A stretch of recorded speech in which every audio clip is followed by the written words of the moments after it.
విజ్ఞానాన్ని తొలగించే విఘ్నేశ్వరుడు, లగ్నాలను నడిపించే ఆ లంబోదరుడి నవరాత్రి ఉత్సవాలు అయితే నగరంలో అంగరంగ వైభవంగా జరుగుతున్నాయి. ప్రస్తుతం మనం ఇక్కడ కోటిలో ఉన్నాము. ఇక్కడ విజువల్ లో చూసుకోవచ్చు, ఒక 30 ఫీట్ విగ్రహాన్ని అయితే వీళ్ళు కేవలం మట్టితోనే ఏర్పాటు చేసి ఇక్కడ నెలకొల్పడం అయితే జరిగింది.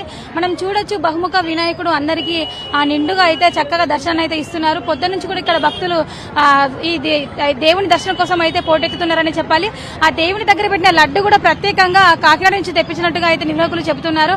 ఆ కిందనే దేవుని వాహనమైన మూషికాన్ని కూడా ఏర్పాటు చేశారు. ఆ దేవుని బహుముఖ గజాన్ని శిరస్సు పైన అయితే తల్లిదండ్రులైన శివపార్వతులు కూడా నెలకొన్నారు. మనం ఇక్కడ చూడొచ్చు ఎంత అద్భుతంగా అయితే ఈ మండపాన్ని డెకరేట్ చేయడం అయితే జరిగిందో. సో ఇలాంటి మట్టి వినాయకులను అయితే నిమజ్జనం చేసినప్పటికీ కూడా ఆ పర్యావరణానికి ఎలాంటి హాని కలగదని అయితే ఈ విగ్రహాన్ని ఏర్పాటు చేసినట్టుగా అయితే నిర్వాహకులు చెప్తున్నారు. సో వారిని అడిగి తెలుసుకుందాం, ఈ విగ్రహాన్ని ఎప్పటి నుంచి ఏర్పాటు చేస్తున్నారు, ఎన్ని సంవత్సరాల నుంచి ఇక్కడ ఈ పూజలు అయితే చేయడం జరుగుతుందో వారిని అడిగి